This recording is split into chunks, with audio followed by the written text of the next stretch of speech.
Bonjour Benoît, alors ravi de vous accueillir à distance pour ce festival Biz and Buzz.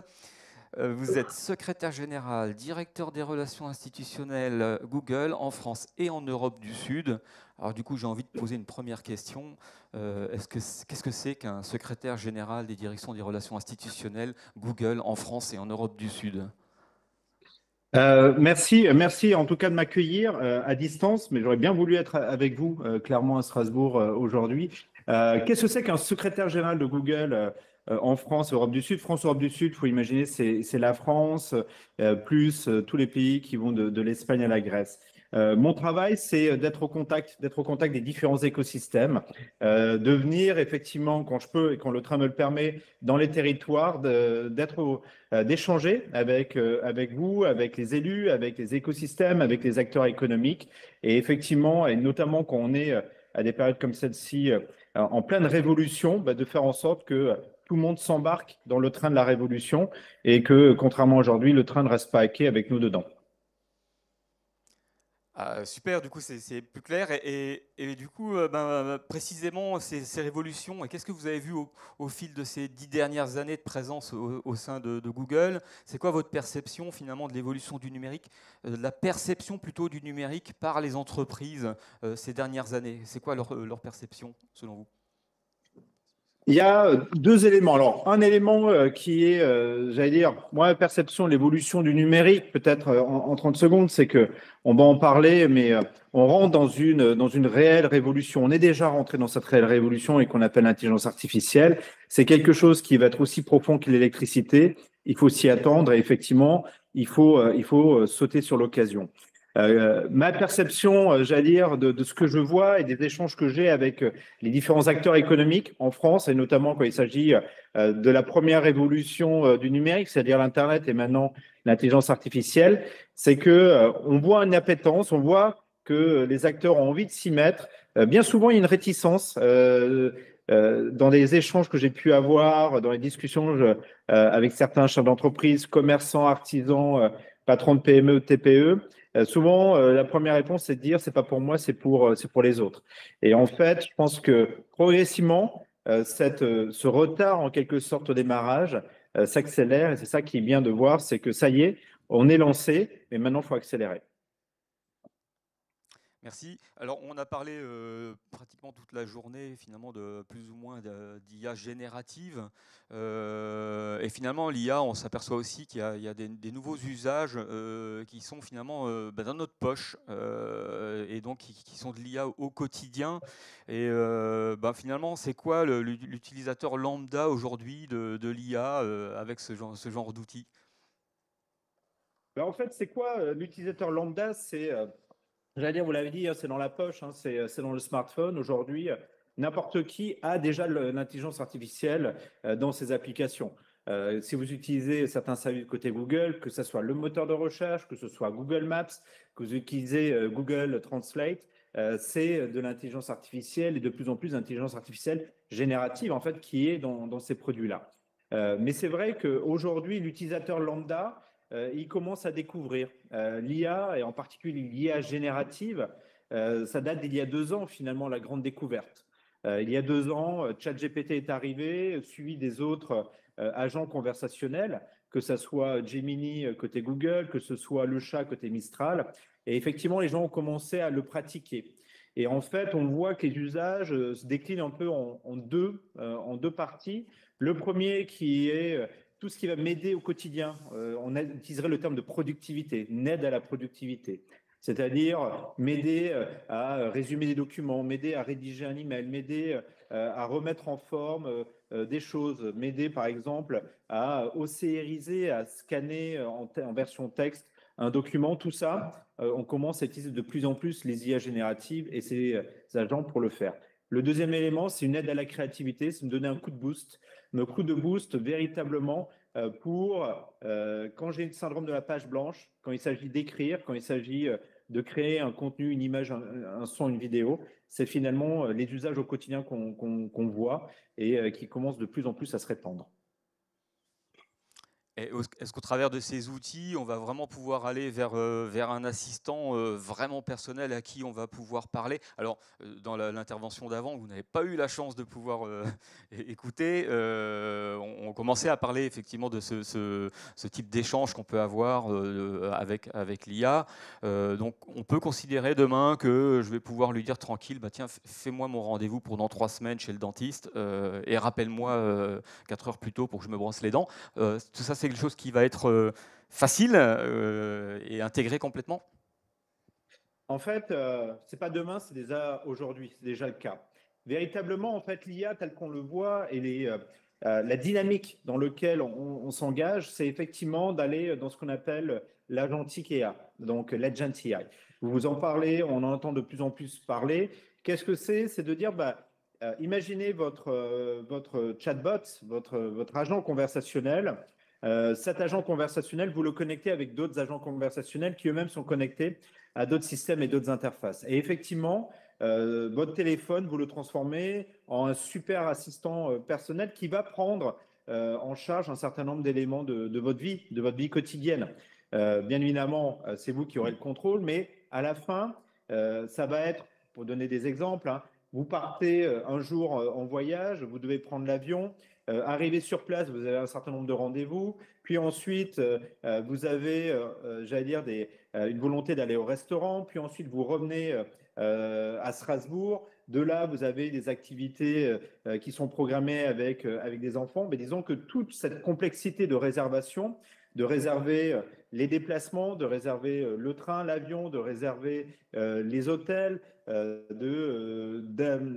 comment dire, de connecter l'ensemble de ces éléments avec les différents rendez-vous, ben, tout ça, les outils le feront de manière automatique, l'ajusteront en temps réel. Imaginez, vous avez votre avion qui a 1 heure, 2 heures de retard. Ben, automatiquement, il y aura la capacité d'aller ajuster les rendez-vous que vous aviez prévus à tel ou tel endroit en fonction de ce retard-là, et ainsi d'avoir une fluidité dans vos déplacements. Et ça fait partie d'un exemple. Vous aurez la même chose avec la capacité au travers du moteur de recherche, et on a fait des démonstrations au mois de mai dernier, d'avoir la capacité de réserver automatiquement et directement, par exemple, des billets de cinéma, des billets de spectacle, demain des billets d'avion. Donc on rentre de plus en plus dans cette ère de la gentillesse. Et dès aujourd'hui, si vous voulez d'ores et déjà l'utiliser, moi je encourage en fait toutes les personnes à l'utiliser, à commencer à pratiquer, même à des fins personnelles. L'un des exemples que j'aime prendre, et à chaque fois qui fait sourire, mais qui peut être assez pratique, c'est vous ouvrez votre frigo, vous prenez une photo du frigo, et à partir de là, vous lui demandez de dire qu'est-ce que je peux cuisiner ce soir. Quand vous rentrez après une journée à l'extérieur, que votre cerveau est un peu à l'arrêt, avoir un petit boost de créativité qui vous est apporté par cet outil-là, ben, des fois, c'est assez utile, et ça permet justement de rentrer déjà dans cette ère de l'assistant électronique qui viendra vous aider, vous accompagner et finalement vous renforcer au quotidien. Alors, c'est très bien, mais je ne peux pas m'empêcher de me poser la question, quid un peu de ma vie privée, qu'il sache que je vais à tel endroit en avion, qu'il sache que j'ai mal aux dents, qu'il sache que j'ai rien dans mon frigo. Est-ce que finalement, je suis sûr que ça ne concerne que mon assistant et moi-même, et que deviennent ces informations, quoi. C'est quelque chose auquel il faut véritablement faire attention, et notamment quand vous allez utiliser ces agents grand public. Aujourd'hui, dans une Pardon. entreprise, dans une administration, dans une collectivité, si vous posez la question aux personnes, aux différents agents, aux différents salariés, est-ce que vous utilisez d'ores et déjà l'IA?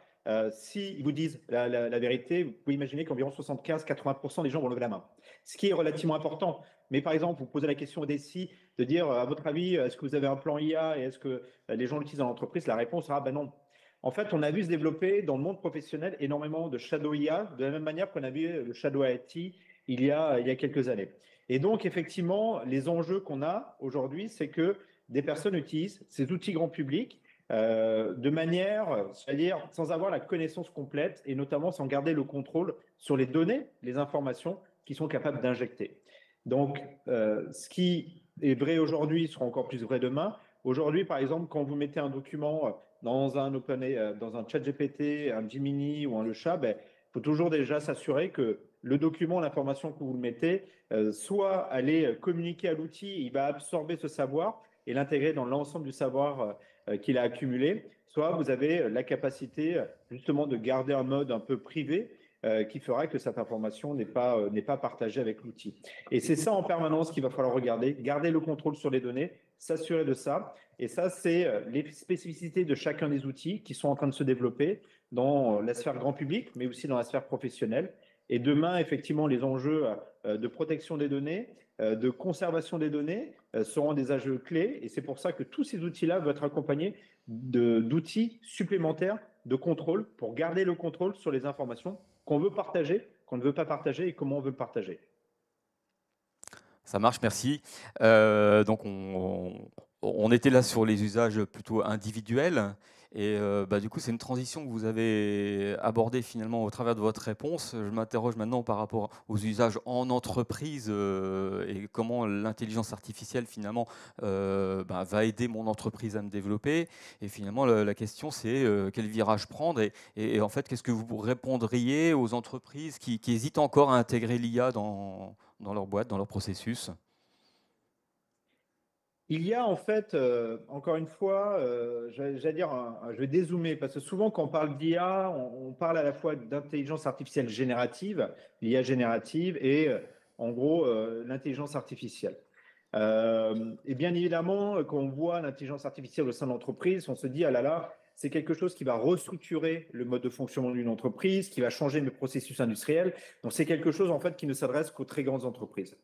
Je vais revenir à un élément avant, c'est que aujourd'hui, en fait, l'IA, et notamment l'intelligence artificielle générative, mais pas que, mais l'IA, en fait, c'est pour tout le monde, pour tous les secteurs, pour toutes les tailles d'entreprise. C'est, comme je le disais avant, un outil à la fois d'aide à la productivité et à la créativité, dans votre vie perso, mais aussi dans votre vie professionnelle. Je vais vous donner quelques exemples, moi, d'acteurs que j'ai pu rencontrer récemment et qui m'ont expliqué, en fait, comment aujourd'hui ils utilisaient ces outils d'IA générative. J'ai le cas, en fait, d'un restaurateur à Arles.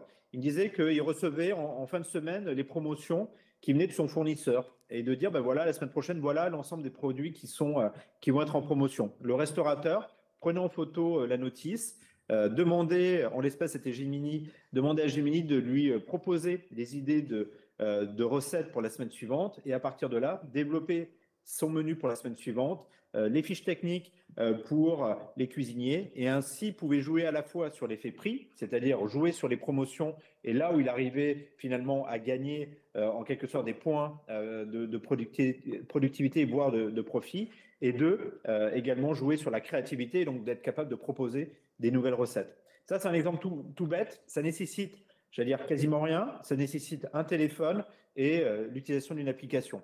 Et on a plein de cas. Une fleuriste qui va utiliser, que ce soit OpenAI, que ce soit nous, que ce soit d'autres, pour préparer sa communication, par exemple pour la fête des mères, pour des fêtes particulières.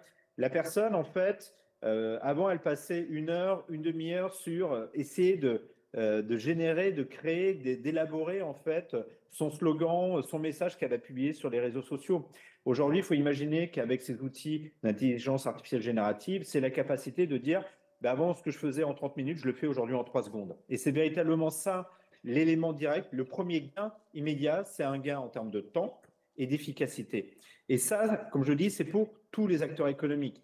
C'est le cas pour des artisans, ça va être le cas pour des commerçants et ça va être le cas progressivement aussi pour les entreprises qui vont les intégrer dans des processus, j'allais dire, dans les processus plus, entre guillemets, industriels, mais les processus de l'entreprise. On peut imaginer de dire, je commence à utiliser l'IA pour m'aider à configurer les déplacements, par exemple, de mes livreurs, ou si je fais des services à la personne, d'optimiser, notamment en tenant compte de l'ensemble des éléments, et notamment du trafic, comment je vais délivrer ces services à la personne au cours de la journée et éventuellement gagner sur la facture énergétique en termes de consommation d'essence, mais également en termes de temps.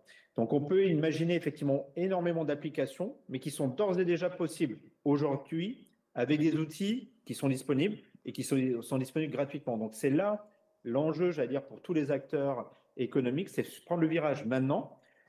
Et juste pour finir sur ce point, c'est que récemment, j'ai rencontré des élus dans le sud de la France et c'était assez intéressant parce que c'est une phrase qui m'avait prononcée, qui m'avait marqué. Et en fait, il est à la fois élu, mais aussi avocat, et avocat notamment dans le domaine des affaires. Et il m'avait dit, en fait, avec l'intelligence artificielle, aujourd'hui, on voit se développer deux types de situations. Il y a les entreprises qui utilisent l'intelligence artificielle et il y a celles qui vont au tribunal en liquidation judiciaire. Et pour lui, il commence à voir des cas, effectivement, d'entreprises qui se font dépasser parce que d'autres sont capables de gagner en productivité, en agilité et en efficacité, notamment en embrassant et en embarquant l'IA dans sa vie de tous les jours. Ouais, donc en résumé, c'est pas une option et surtout les cas d'usage sont vraiment multiples. Et puis je pense qu'en fait, de toute façon, chaque journée, on a d'autres nouveaux cas d'usage qui apparaissent. Mais concrètement, pour mettre ça en œuvre, il faut quand même un peu de compétences ou par rapport aux entreprises, c'est comment on aborde ça en termes de compétences, que ce soit pour le dirigeant ou pour les salariés? Il faut, oui, il faut des compétences. Il faut monter en compétences. Il faut des compétences j'allais dire pour plusieurs raisons. Le premier élément, c'est que des métiers, nos métiers, le mien, le nôtre, les nôtres vont être impactés d'une manière ou d'une autre par l'IA. Récemment, nous, on a fait une étude pour essayer d'analyser les différents métiers et on se rend compte qu'en fait, le point positif, c'est que l'IA ne va pas remplacer, comme on a pu l'entendre, des métiers. Mais l'IA va venir impacter en fait les tâches au quotidien qui sont partie prenante de chacun de nos métiers. Si on regarde ensemble l'ensemble des métiers qui existent aujourd'hui, il y en a à peu près 30% pour lequel l'impact de l'IA va être assez mineur. Pensez, j'allais dire, à un agriculteur, pensez à un boucher, à un charcutier, à un fleuriste. L'IA va venir s'interconnecter avec son métier, va venir l'aider de temps en temps, mais ça ne sera pas des éléments cœur de l'activité. 64%, cette fois-ci, des emplois, eux, vont être augmentés d'une certaine manière, accélérés, améliorés grâce à l'IA. Et donc, c'est notamment beaucoup de métiers de cadre, beaucoup de métiers intellectuels et aussi même des métiers, j'allais dire, d'ouvriers au jour le jour, parce que, bien évidemment, l'IA va s'insérer dans les processus industriels. Et donc là, on va véritablement avoir des tâches qui vont être simplifiées, qui vont être accélérées. Et on estime même que on peut se retrouver dans des situations où on va gagner du temps. On estime que l'IA, lorsqu'elle sera adoptée en France, pourrait permettre d'économiser d'une certaine manière 70 heures par an. Vous voyez, 70 heures par an, ce n'est pas un emploi complet, ce n'est pas une journée par semaine, mais c'est un gain de temps qui ensuite peut être utilisé pour autre chose.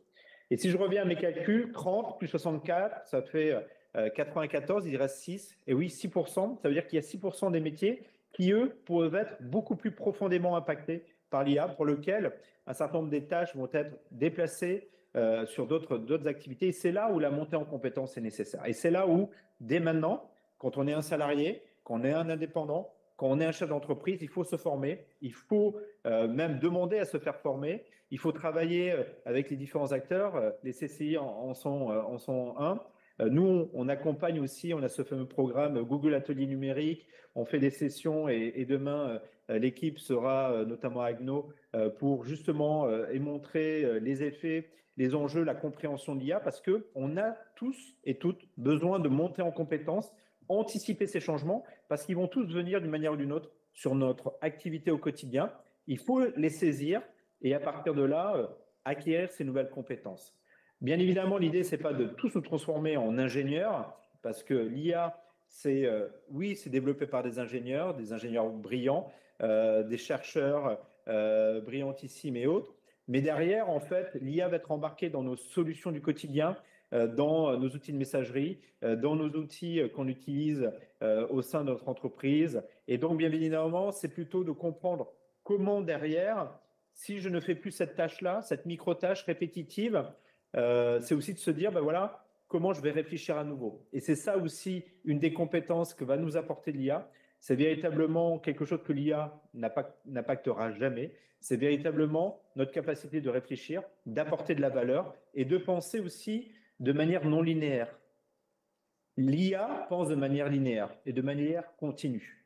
Quand il s'agit, j'allais dire, de changer de direction, quand il s'agit de, on pourrait dire, renverser la table, de disrupter un secteur, les seuls acteurs qui peuvent le faire, c'est nous, c'est l'humain. Et c'est en cela que gagner du temps, être capable à nouveau de réfléchir, d'essayer de penser autrement, de manière non linéaire, c'est un gain, mais un gain ultra appréciable qui va nous être apporté par justement l'utilisation au quotidien de ces petites touches d'intelligence artificielle. Merci Benoît. Donc ouais, c'est très clair et le message c'est ça, c'est vraiment il faut se pencher sur ces technos. Euh, c'est des virages qu'il ne faut pas rater. Complètement. Une petite question, puisque ça a été aussi le sujet de nombreux échanges cet après-midi. On a entendu parler de plein de solutions d'IA, OpenAI, Meta, Amazon, Mistral, Apple. J'ai encore pas cité Gemini, mais il est dans la boucle. DeepSeek également. Ben justement, Google, comment il se positionne dans cette espèce de compétition là, mondiale et ben, comment je m'en sors au milieu de toutes ces offres et pourquoi je choisis Google? Ça, c'est le moment pub. Tout simplement parce qu'on est les meilleurs, peut-être. Ça serait, je pense, la solution la plus efficace. Non, au-delà de la boutade, pas de la blague, parce que je pense que sur un certain nombre de choses, nos outils sont relativement performants. Vous avez effectivement aujourd'hui énormément de modèles, de larges modèles de langage, les fameux LLM, qui se développent. Vous avez les modèles qui ont été développés outre-Atlantique. J'aime pas dire qui ont été développés outre-Atlantique parce qu'on a, par exemple, à Paris, pas très loin de là où je suis, 300 ingénieurs qui justement travaillent sur les modèles de Google et le fameux modèle Gemini et sa version et sa déclinaison open source qui s'appelle Gemma. Donc effectivement, on a des modèles qui sont développés par des grandes entreprises. Mistral s'est lancé. Vous avez aussi en France QTI qui est en train de faire un certain nombre de modèles, H, etc. Et on voit se développer beaucoup de choses. Ce qui va se passer progressivement, c'est que l'ensemble de ces modèles vont en quelque sorte, d'une certaine manière, se spécialiser dans un secteur ou dans un autre. Et c'est ça qui va être intéressant. C'est-à-dire que les modèles génériques qui vont s'appliquer un peu pour toutes les tâches, pour toutes les fonctionnalités, vous en trouverez. Mais un modèle lui-même, un modèle d'intelligence artificielle, un large modèle de langage, il ne va pas être efficace pour, on va dire, un usage bien déterminé et bien spécifique. En quelque sorte, un cerveau, il peut penser de manière générique. Mais à un moment, si vous avez besoin, par exemple, que ce cerveau que vous avez développé vienne travailler et vous apporter des réponses, des analyses sur, par exemple, dans le domaine de la santé, dans le domaine de la mobilité, dans le domaine, je ne sais pas moi, de l'énergie, il va falloir le faire travailler spécifiquement dans cet univers-là. Et par exemple, à côté de Gemini, chez nous, on a des modèles qui ont été entraînés spécifiquement, qui ont été travaillés spécifiquement pour accompagner les acteurs de la santé. Et notamment pour pouvoir, on le fait beaucoup aux États-Unis et aussi en Asie, accélérer, faciliter l'accueil des patients dans les hôpitaux, par exemple, et d'avoir des outils un peu de façon chatbot qui permet d'aider à la priorisation de la prise en charge des patients et ainsi de fluidifier l'accueil des patients dans les hôpitaux. Mais pour ça, vous prenez le modèle, mais aussi ce modèle-là, il va falloir le faire travailler. Donc c'est là aussi, pour vous, en tant qu'acteur, acteur économique, personne aussi qui travaille à développer même des startups dans le domaine de l'IA, il y a énormément d'opportunités parce que justement, à chaque secteur, à chaque univers, à chaque application, il y aura aussi un modèle. Il y aura un modèle parce que ce modèle se sera venu se spécialiser, aura été en quelque sorte éduqué dans un univers très particulier. C'est ce qu'on appelle la phase de fine-tuning en anglais. Mais cette phase est très importante et c'est comme ça qu'on verra apparaître des startups. J'ai en tête une que j'avais rencontrée il y a quelques temps qui s'appelle Genario, qui est une startup française qui fait un modèle autour à destination des scénaristes. Et effectivement, ils ont pris un modèle existant et ce modèle-là, ils sont venus l'améliorer, le renforcer sur des bases de données de scénarios, de textes de cinéma pour justement développer un outil aujourd'hui utilisé par les scénaristes. Et c'est en cela, comme ça, que je vois la dynamique. On est sur une explosion de modèles, c'est en train de s'accélérer, mais aussi on va avoir de plus en plus de spécialisations qui vont se faire. Donc pas évidemment une seule solution pour tout et des Non. spécialisations. Et justement, alors que ce soit des modèles ou que ce soit finalement des solutions techniques concurrentes, est-ce qu'on peut imaginer qu'elles communiquent entre elles pour que finalement, moi, de mon point de vue, je me pose le moins de questions possible, j'ai un point d'entrée et puis qui va aller actionner les compétences là où elles se trouvent. Ça peut communiquer entre eux? Ça va communiquer entre elles et c'est exactement la logique de l'agent AI, c'est-à-dire qu'à la fin, ces différentes données, ces différents technos, ces différents outils vont échanger entre eux. Mais également, vous êtes un acteur économique, vous pouvez imaginer demain de dire, ben voilà, cette partie-là de mon activité ou ce travail-là, bien spécifique, je vais le faire tourner sur Mistral, mais ce travail-là, je vais plutôt le faire tourner sur un autre modèle, Claude d'Anthropic, Gemini chez nous. Et ça, aujourd'hui, c'est quelque chose qu'on va voir de plus en plus apparaître. Une approche multimodèle. De la même manière que vous avez des stratégies aujourd'hui d'entreprise de dire, de faire du multi-cloud, c'est-à-dire de prendre mes données et de ne pas les mettre uniquement chez un seul opérateur de cloud computing, mais plutôt de le mettre chez plusieurs opérateurs au cas où il y a un problème avec un opérateur bien déterminé. Ben, la même chose va se développer de plus en plus en matière aussi d'AI, où l'acteur économique va, ou même l'administration, va aller mettre un jeu de données ou va faire travailler un modèle dans un but bien particulier, va travailler avec un autre modèle pour un autre but particulier et à la fin, faire communiquer ces deux insights ensemble pour arriver à quelque chose. Par exemple, on peut imaginer d'avoir une entreprise qui fait de la logistique et qui va faire travailler un premier modèle sur la gestion de son personnel, un deuxième modèle sur la gestion de ses véhicules, et à la fin, de faire communiquer ces deux résultats ensemble pour s'assurer que les personnels qui sont nécessaires vont pouvoir utiliser les véhicules qui sont nécessaires pour répondre aux besoins de logistique. Et ça, c'est quelque chose qu'on va voir de plus en plus se développer, une approche véritablement multimodèle et de complémentarité entre les modèles. Ça marche, merci. Justement, on a parlé beaucoup des mastodontes, hein, des GAFAM, là, tout à l'heure, en citant mes différentes solutions. Qu'est-ce qu'il y a comme place, finalement, pour les startups françaises au milieu de tout ça, qui ont envie de se développer au niveau de l'IA et de se positionner? Il leur reste une petite place ou définitivement les GAFAM occupent tout le terrain? Il reste de la place, il restera toujours de la place en fait. Hein. C'est même pas une question de place. Comme je disais, aujourd'hui, vous allez avoir des grands acteurs qui vont développer des grands modèles et ces grands modèles de langage. Ces grands modèles de langage vont aussi être même open sourcés.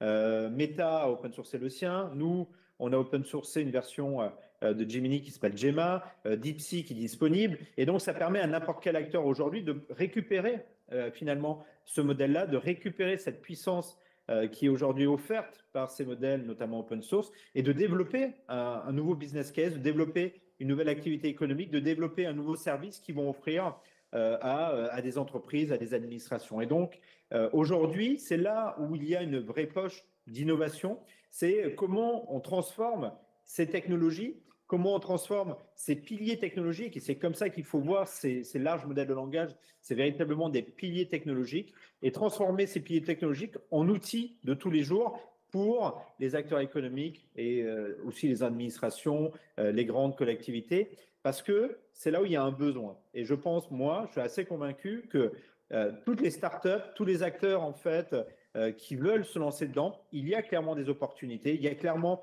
la capacité, comme j'ai dit tout à l'heure, de renverser la table, de venir avec des solutions complètement nouvelles et de justement être complémentaire de ces grands modèles qui existent. Parce qu'à la fin, il faut que quelqu'un soit au contact de l'entreprise, soit au contact de l'administration, les aide à implémenter et surtout ajuste en permanence le modèle par rapport aux besoins de l'utilisateur final. Merci. Alors, j'aperçois derrière vous un petit robot vert et c'est un sujet qu'on n'a pas beaucoup abordé aujourd'hui, mais qui est quand même important. C'est tout ce qui est consommation énergétique liée à l'IA. On sait tous qu'il y a un impact environnemental et je voulais savoir comment Google a abordé cette question de soutenabilité écologique par rapport aux technologies. Est-ce qu'il y a des réflexions là-dessus, des pistes?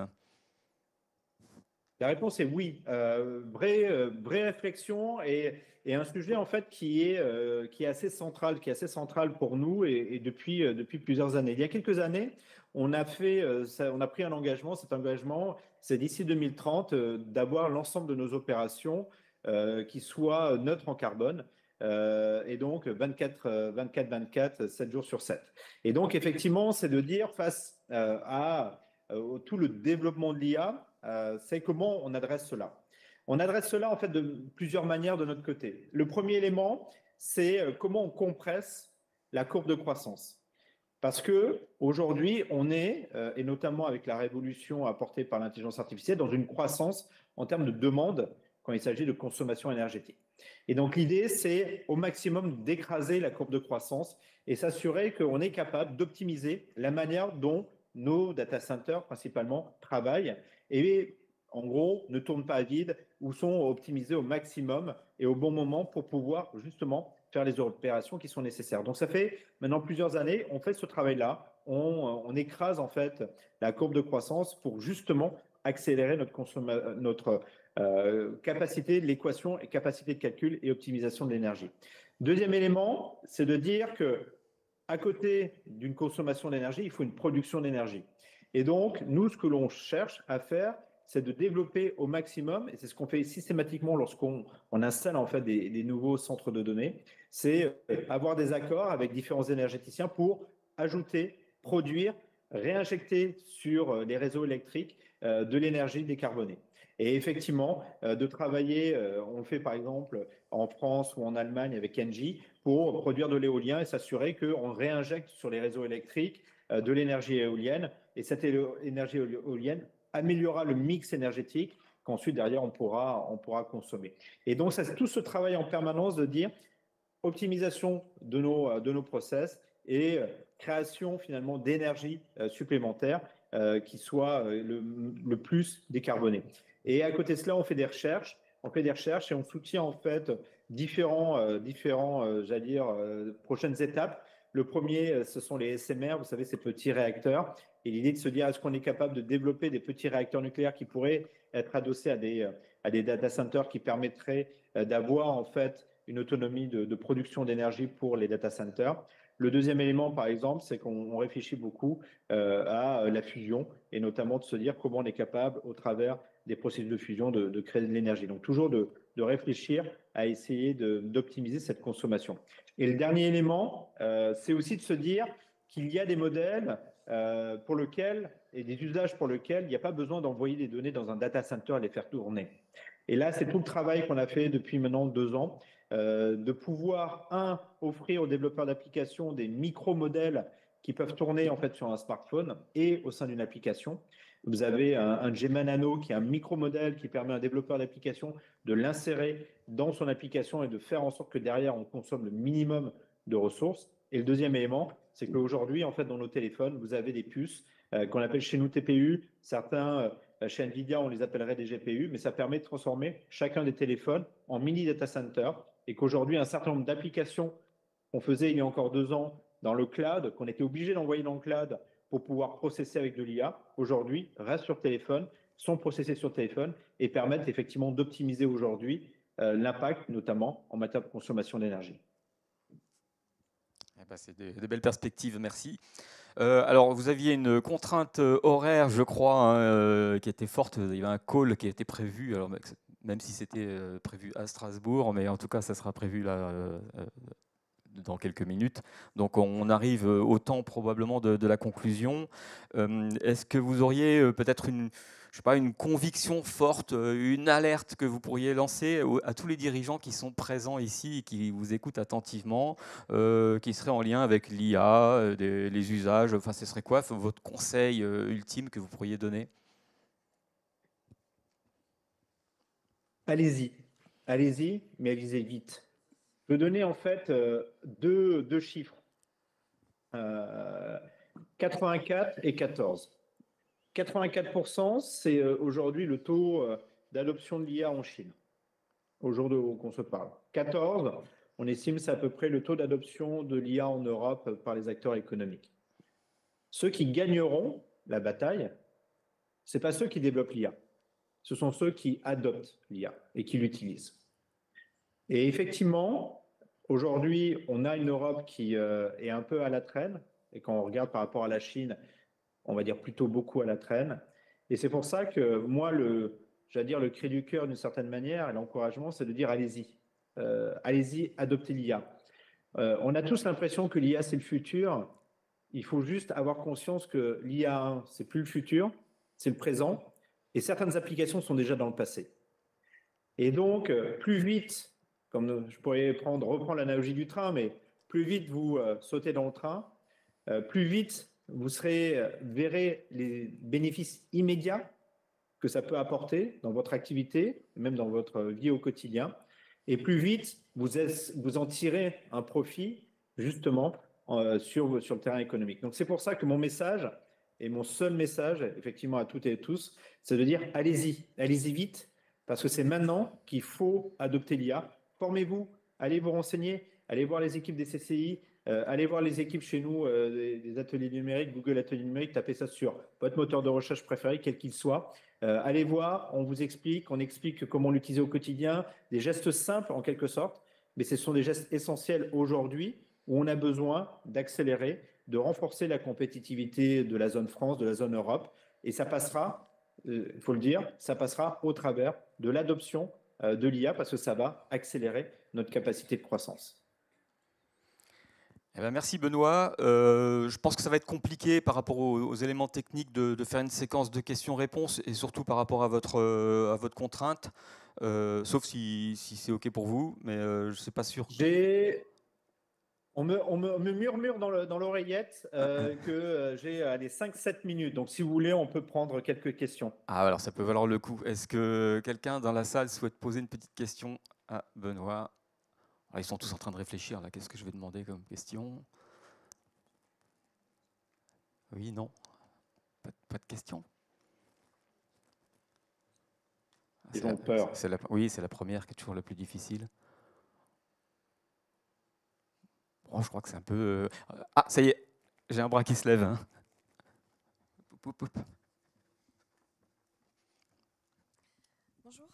Bonjour, Benoît Tabaka.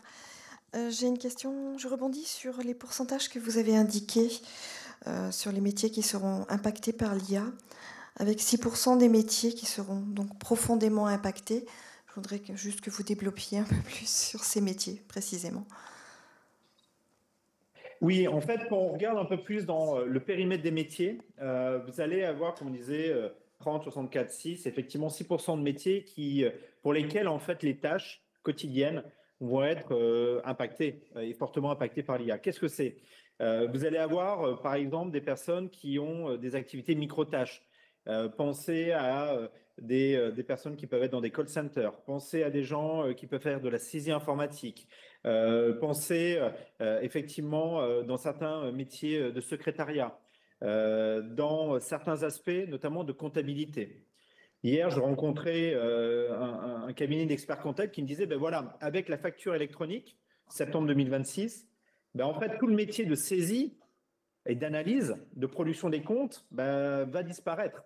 Or, c'était quelque chose qui était un temps énorme d'un cabinet comptable. Et effectivement, l'IA va venir impacter ces tâches, ces micro-tâches, qui étaient des tâches on va dire, très manuelles d'une certaine manière, avec un aspect intellectuel, puisque on n'est pas dans la robotisation pure, on rentre dans un cadre un peu plus particulier. Et effectivement, ça va être ces acteurs-là, ces métiers-là, qui peuvent au quotidien être impactés, profondément impactés. Et c'est là où, par exemple, si je dirigeais une équipe qui faisait soit de la comptabilité, soit du call center, c'est de dire comment on fait évoluer ces métiers-là. Ça va arriver vite. Si on prend la comptabilité, potentiellement septembre 2026 ou fin 2026, toutes les activités de saisie vont quasiment disparaître. Ben effectivement, de se dire, ben voilà, les personnes qui auparavant faisaient la saisie, comment on les fait pivoter? Qu'est-ce que je fais entre maintenant et la fin de l'année pour essayer l'année prochaine? Comment je fais pour les faire monter en compétences, les aider à acquérir des nouvelles compétences, par exemple en matière d'aider les entreprises à développer des éléments de prévisibilité économique, d'avoir une analyse un peu plus poussée de leurs comptes, etc., etc. Donc des choses qu'auparavant, potentiellement le cabinet comptable ne faisait pas. Et là, tu seras en mesure de faire, mais à condition derrière que les salariés, on les ait fait monter en compétences. Et c'est ça véritablement qu'il faut entreprendre dès maintenant.